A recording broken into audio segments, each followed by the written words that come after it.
Speaking of lore breakdowns, the ever amazing Minslief has created Genshin dropped this a trailer. video on a lore analysis and varying theories that have been given more or less significance as a result of this trailer. So I think we should watch this, which should help make us a little bit more informed about the lore. Genshin dropped this trailer at midnight, so guess who's not sleeping tonight? Me, I'm not sleeping. I haven't even breathed properly since watching it. The lore bombs in this teaser were absolutely insane, so without further ado, this honestly, is even just getting to see Rhine-Daughter breakdown finally of the was that chapter interlude teaser, The God's Limits. It's been something we've been Let's asking start for with one of the forever. biggest lore drops. Supposedly, every single language, the same VA for Venti is the same VA as Isroth. So, coincidence? I think not.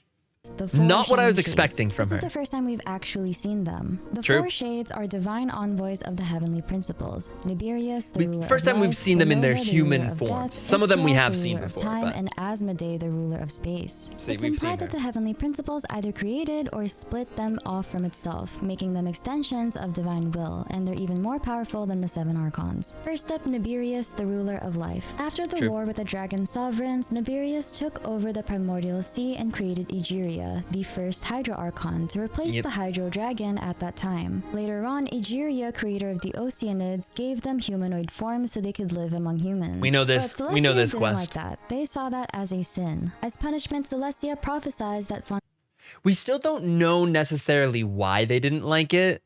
They just were basically like, this isn't part of your divine mandate ability. You're not supposed to be tampering with and making new human-esque life forms. Fontaine would be dissolved Similar for to her Skirk, by the actions. way, is We why don't know if Skirk's Nibirius people was were wiped involved out. in her Different planet, punishment, but obviously, it was ordered but by Celestia. At some point after the Cataclysm, Nibirius' heart was discovered by Rhine-Daughter and Albedo. Rhine-Daughter is one of the 5 sinners of Conria and a genius alchemist behind creations like Durin, Albedo, Elenas, and the Rift Wolves, just to name a few. She's also Rhine-Daughter is this one character where I'm like, who are you? Like, why? What is your goals in life, right? Like, if you were to look at Rhine-Daughter's resume, right, like on a job application, you would just be like what do you want to do with your life? Because you have like crazy alchemist, member of the Hexen Circle witches, one of the 5 sinners of Conria, one of the shades of Celestia, one of the 4 shades of it's like she has more titles than the travel this one. Exactly, yeah. Like it's actually insane. Like Rhine-Daughter is just dabbled in everything. Yeah, exactly. And you're like, okay.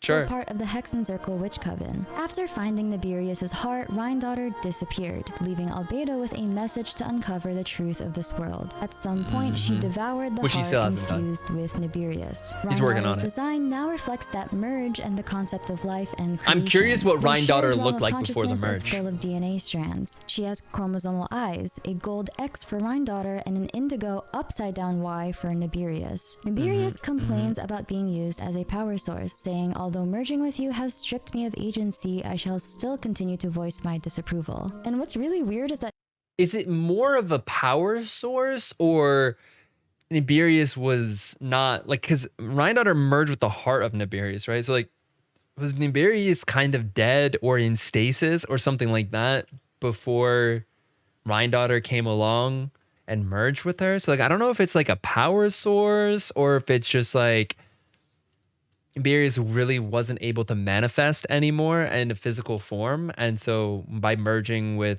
Rhine-Daughter, like Rhine-Daughter gained control of her powers, but her consciousness kind of fused with that, you know, like Piccolo and Nail in Dragon Ball Z Abridged, where Piccolo has full control, but Nail still says annoying stuff to Piccolo all the time, you know? Issaroth and Renova Makes fun of him for his tolerate her. MySpace Maybe Nibirius page. had no choice but to merge with someone to survive. Was her heart the only piece left of her? Was Yeah. Reindaughter the only compatible host? Speaking of Renova tolerating her, That I Renova, the doubt. ruler of death, was introduced in the Natlan Archon quests. She helped establish the Night Kingdom and assisted Xbalanque, the first Pyro Archon, in building Natlan's divine laws that let anyone become an Archon through the pilgrimage of the sacred flame. She also assisted the Lord of the Night in creating the Night Kingdom. But Renova also cursed the full-blooded Conrians with immortality during the Cataclysm. This is like a weird thing too, where it's like Renova. I don't know if Renova like had a choice or if it was like the heavenly principles demanded it.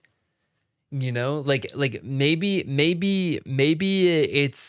it's like the heavenly principles demanded that they did, because like Renova doesn't seem bad, right? Because like she's doing all these things that she really shouldn't do in order to help Natlan, right? Which are technically like out of her edict of being like the shade of death, right? And all that, right? So like I don't know. It's kind of like this weird thing where it's like I feel like the curse of immortality, it was for sure the heavenly principles of order. Yeah, but like I don't know if it's just like do they like they know the heavenly principles aren't awake, and that's usually when the shades like do things that they're like out of their purview, right? Is like when the heavenly principles aren't necessarily watching them, but obviously doing things outside of their mandate increases the chance of waking the heavenly principles, I think. And that's like one of the reasons why they like don't do things that are like super out of bound. Renova just cared about the first Pyro Archon. She didn't care about Natlan.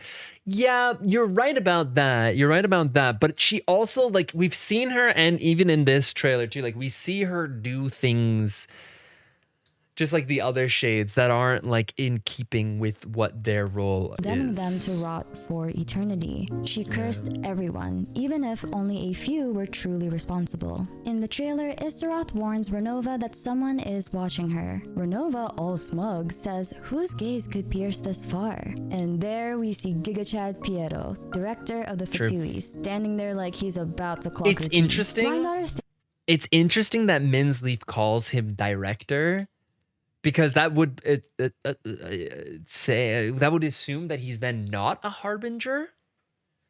He's just in charge of the harbingers, which means that he's like just kind of the Tsaritsa's right-hand man.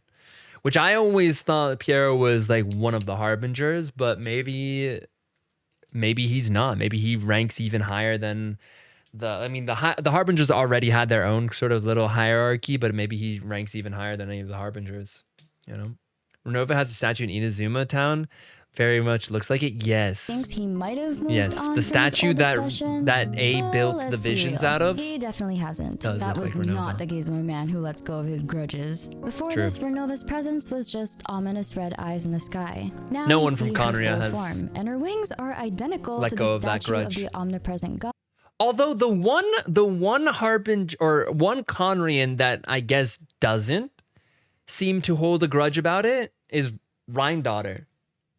You know what I mean? Like Reindaughter doesn't seem to really care.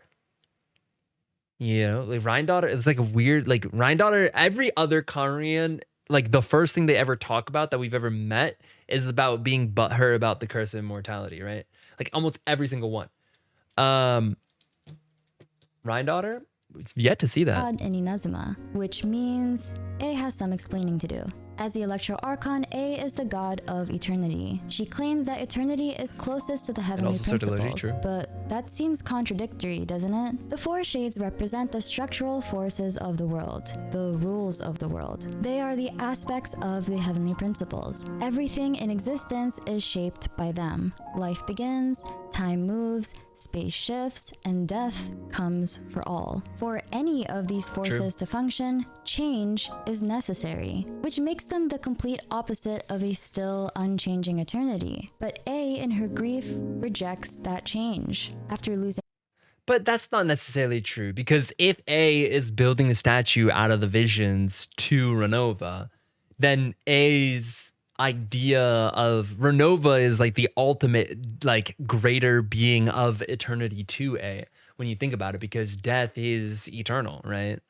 Well, all that is dead may never come back, right? And so that is the ultimate form of eternity, in the sense that, like, Raiden is in, trying to make Inazuma as in, like, stasis, which is her form of eternity, right? Never changing, right?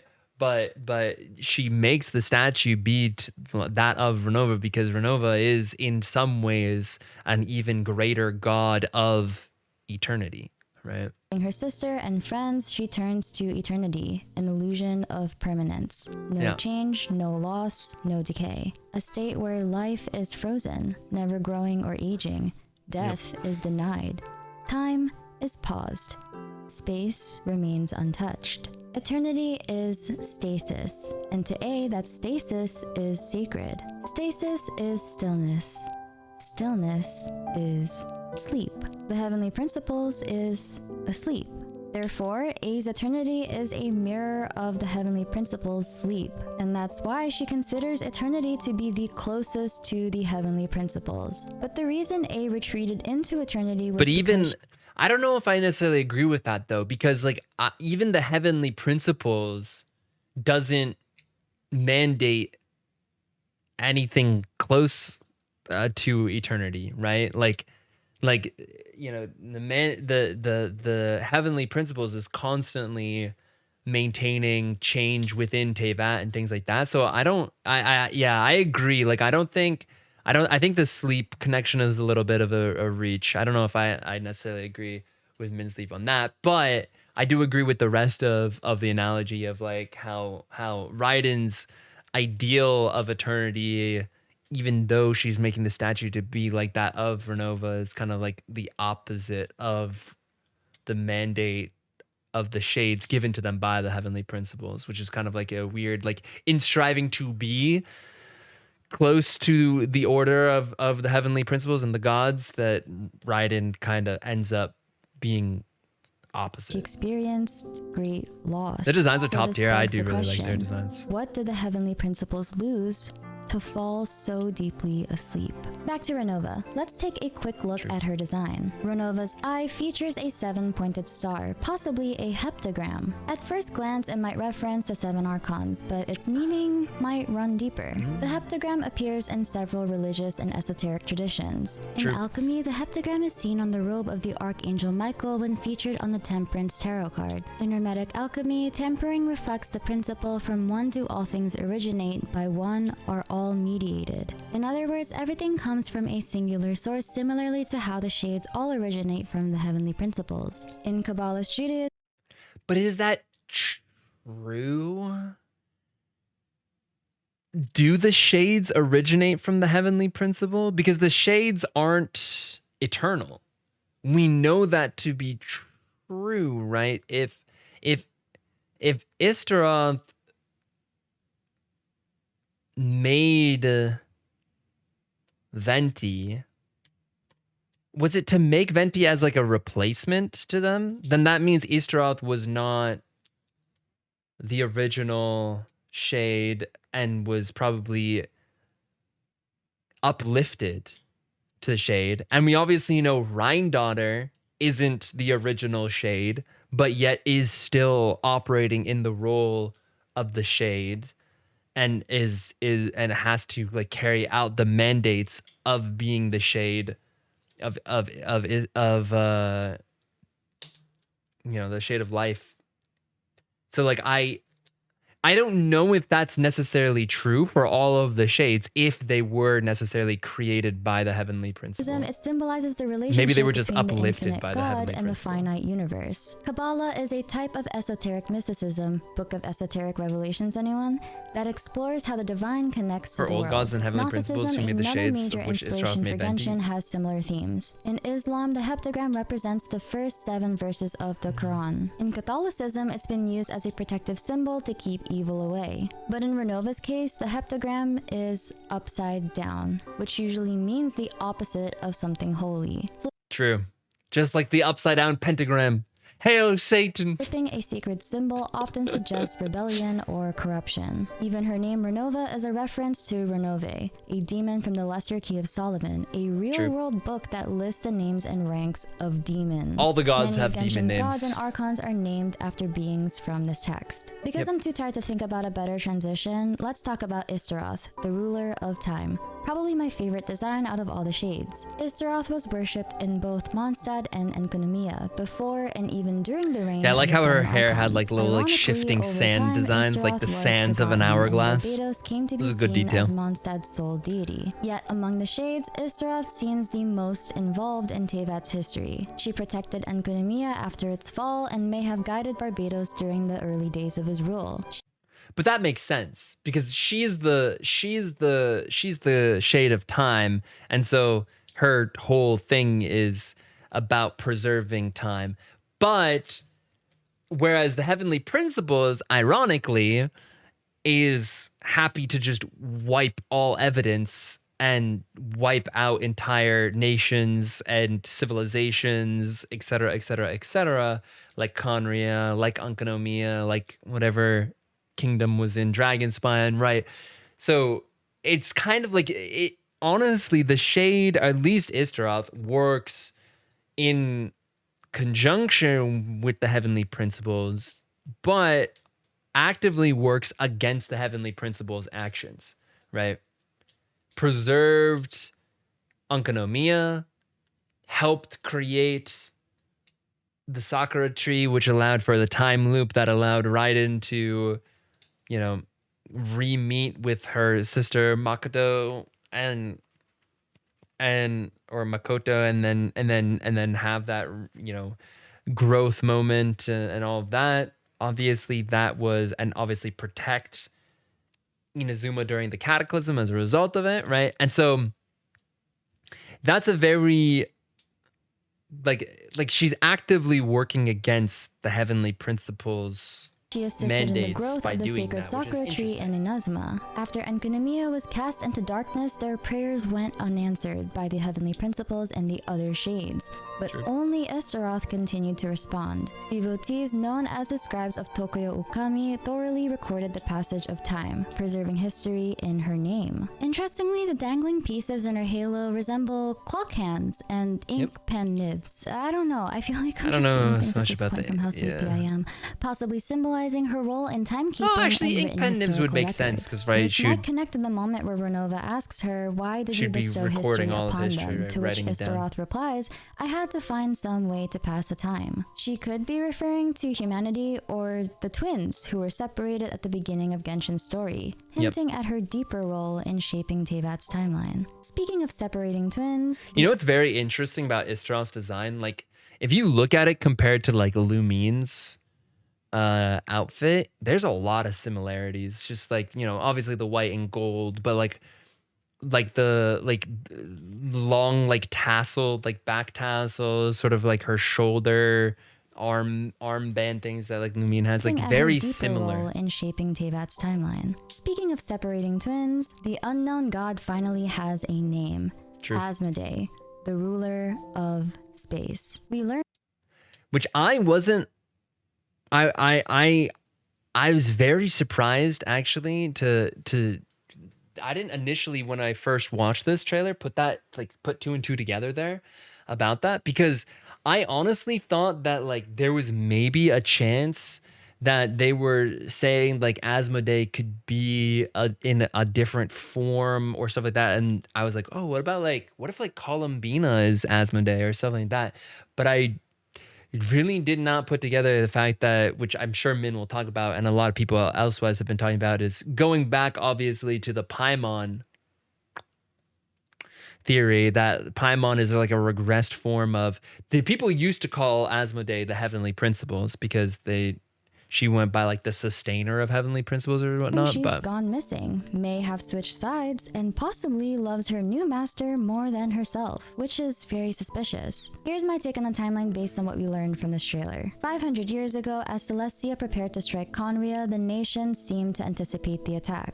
The sibling was meant to lead Conria to victory, but during the cataclysm, they left to awaken the traveler from sleep and urged them to flee Tevat. Before they could Classic escape, sibling they were move. stopped by Asmodee, the sustainer, and forcibly separated. The traveler only reawakens months before the game begins, with Paimon. oh, now that's an interesting. I never put that together. So Minsleef is saying that the start of the game is when the traveler and their sibling were in stasis and they were trying to, like, instead of the sibling trying to save Conria, they tried to leave, and that's where the game actually starts. That's an let me rewatch what she says there, because that's a very interesting, because I've never thought of it that way, but that And urged them to flee Tevat. Before they could escape, they were stopped by Asmodee, the sustainer, and forcibly separated. The traveler only reawakens months before the game begins, with Paimon as their sole companion. The Shades hold regular meetings, but following her encounter with the twins, Asmodee. That's very interesting. So Minsleef is saying now that the start of the game is after your sibling that is prophesied to save Conria leaves Conria, wakes you instead of choosing to defend Conria, and tries to leave the planet. And Asmodee then stops you from leaving the planet. Because the way they start the beginning of the game, it makes it seem like you're just arriving to Tevat, and then Asmodee says, he calls you an outlander and whatnot, and like tells you you've gone far enough, etc., etc., etc., right? So like I don't know if that's necessarily true, but it's a very interesting goes missing. hypothesis. The other Shades suspect she's switched sides, now opposing the heavenly principles, and believe she has a new master, one she may love more than herself. Two possibilities for Asmodee's new master come to mind at this initial moment. The first is Nibelung, the ancient dragon king who once led the Seven Sovereigns, introduced the Abyss to Tevat, and fell to the heavenly principles in the Great War of Vengeance. If he survived in spirit, claiming the ruler of space would be the ultimate strike against the heavenly principles. The second suspect is far closer. The Traveler. During the Space and Time Archon quest, Paimon insists she lost the Traveler, yet Asmodee somehow overhears the twins' private exchange. A possible theory is that Paimon and Asmodee are fragments of the same being, cast down after separating the twins, stripped of name and power, then rescued by the very descender she condemned. What began as But if that was true, then why would Asmodee be listening? Right? Because they have this scene right here, right? Where Asmodee is supposedly listening to this. Oh, but I guess this is technically a conjuncture of 500 years ago when Asmodee stops them from leaving. So Paimon is existing simultaneously, or I guess they technically got separated when the Traveler gets sent back in time to meet with their sibling. So I guess that wouldn't be Paimon. Yeah, okay, I can see how they can. private exchange. A possible theory is that Paimon and Asmodee are fragments Explain of the the Archon same quest, but they woke each other and escaped. Asmodee's trying to stop them. Oh. cast down after separating the twins, stripped of name and power, then Where rescued did the by food the Paimon very eat go? A descender black she hole? condemned. What Shade began of as space. divine judgment may have turned into personal loyalty, even genuine love. If Paimon is Asmodee, we have no way of knowing how much of her former life she actually. Something that is very, there are other places that the symbol shows up as well, but if you look at Paimon's chest here, right? If you look at Paimon's chest, it is the same symbol that Renova has right here. Right here, right here. And I don't know if the other shades also have that symbol on them as well. But if that's the case, I don't know. I don't know if Istra, the Rhine daughter, do. But that symbol being a very similar symbol across both of them could there be some sort of link? Mayhaps? I don't know. I don't know.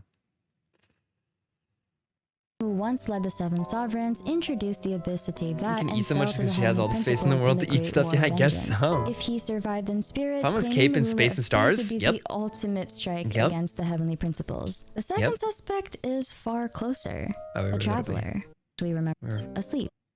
Either scenario means Asmodee has broken faith with Celestia, a breach made easier since the heavenly principles is asleep. Around the same time, Saritsa plans to strike, and no one is more eager to see those plans set in motion than Piero, the Jester. Once a royal mage of Conria, he witnessed its fall, endured Renova's curse of immortality, and abandoned the foundational principles of this world to build the Fatui with the Saritsa. His monologue at the end of the trailer is insane. He ridicules the idea that a god's gaze is a blessing. It is said that when mortals look directly Most certainly upon wasn't the for gods, him. they invite wrath and retribution. He brushed. I mean, you have to understand, it's like in all things, right? You have to take into account, biasy of like who is speaking, right? The Conrians actively disliked the gods, distrusted the gods, and vilified worship of the gods. So obviously, when Conria just simply existing and refusing to bow to the gods and the heavenly principles and all that, right? Obviously, it's going to incur their wrath. And when they deliver judgment upon the Conrians, he's obviously going to have an even more negative opinion of the gods as well, right? So, like, that's not necessarily an indicator of whether or not the shades are necessarily good or bad, but that's just his personal experience because of what he's had to endure as a result of the Celestials. Tell me he's tampering with knowledge and things outside of Teyvat. Yep. Which obviously the heavenly principles does not like. He's already witnessed worse. He ponders, if merely gazing upon a god brings death, then what must it cost to kill one? He and the Saritsa declare even the gods have their limits, transforming fear of the divine. We already know. Technically nothing, right? We killed Focalors, and yet so far nothing has happened. Clearly there has yet to be any cost to the death of Focalors, and not even just the killing of Focalors, but also the reclamation of divinity power by a dragon sovereign, right? Which, if anything should wake the heavenly principles, you would think that would, right? One of their archons being killed, and that power of the archon being reclaimed by a dragon sovereign. Ooh, heavenly principles will not be happy about that. The will to defy it. They're basically going to try to kill the heavenly principles while it sleeps. According to the Pale Star Edict, the Saritsa has summoned all harbingers to convene in Nagkai, and surprisingly, it's the Fatui's mission to locate Columbina, the missing third harbinger. In the final moments of the trailer, we glimpse her standing in a field of white flowers, glitching like Arlecchino and her idol. It's an eerie image, and the fact that the Fatui are explicitly ordered to keep the Frostmoon Scions away from her might hint at something deeper. I put this theory at the end because it might have the most copium. I'm basically relying on more assumptions and loose connections rather than there's not much we know about Columbina. 4 a.m. Just keep that in mind. The Frostmoon Scions, also called Moon Children, worship the Frostmoon, one of Teyvat's 3 ancient lunar goddesses. According to legend, destroyed, these 3 moon sisters were some of the original gods of the world before Teyvat was taken over by the heavenly principles. Their fall shattered the balance of the world. They were and supplanted by the heavenly principles. So they'd have no love for the seven once angels were cursed after 2 beings known as the first angel and the Voyager fell in love. They lost their forms, voices, and wisdom, becoming drifting wisps that lead us to treasure. But maybe not all Seelies degraded equally. When all the Seelies are like, oh, now we're just this wisp form. What can we do? Oh, we'll just help people find some primo gems, That seems like a nice thing to do. Cyberpunk City now? Yeah, it kind of does look like that Fatui area is. Let me just glitching just like Arlecchino. She is. Mm-mm-mm. People think that Columbina is a Seelie. Most of her lore indicates To that she guide is one. Seelies back to their pedestals, it's called their Seelie Court, a name that echoes the idea of a royal court. Records of Jueyun talk about a lunar palace, and in a palace, there's a royal court. A Seelie court. Perhaps those who once belonged to the My nobility of eyes! that Seelie court held enough lunar essence to resist full decay. Columbina may be one of those exceptions. Unlike the tiny Seelie we guide back to pedestals, Columbina retains a full humanoid Columbina form, is the complete with only angel Seelie that wings. we know. The finale in the Deep Galleries artifact set mention how with the powers of the Frost believe Moon, that the still first has a angel and humanist the form. Voyager once spun fallen moonlight into flawless flesh and blood for their creations. So already there's an association between a high-status angel and one of the moon goddesses. Dottore turned Scaramouche into a near god by fusing him with a gnosis, proof that the Fatui are actively experimenting with how to sustain broken or artificial divinity. It's possible that Sarita discovered Columbina as a fading Seelie wisp and found a way to stabilize her original form, but her glitching at the end of the trailer may be a visual clue that that form isn't permanent, and her hold on it is beginning to slip. I feel like it's the same as kind of Arlecchino, because we already know Arlecchino comes from a family of people that worship the blood moon, which is one of the other moons, and she's also glitching.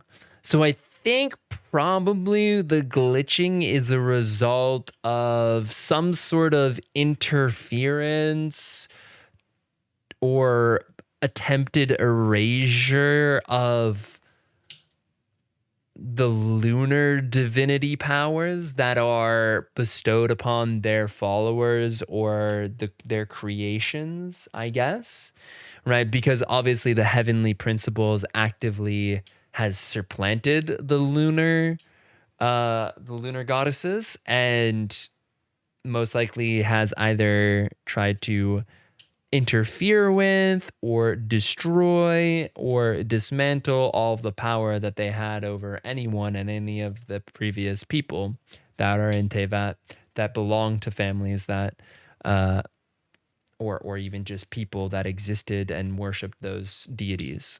So it could be a visualization of just like the interference of powers bestowed. Like basically, if, for instance, there was some way to restore the powers that are granted to Columbina and Arlecchino, and by their lunar goddesses, potentially they could become even more powerful than they already are, maybe, right? And so maybe that's what the visualization of it In the is. Song of the Welkin Moon event, it's said that from the ashes of the shattered 3 moons, a new moon would rise, one that would spin the wheel of fate anew.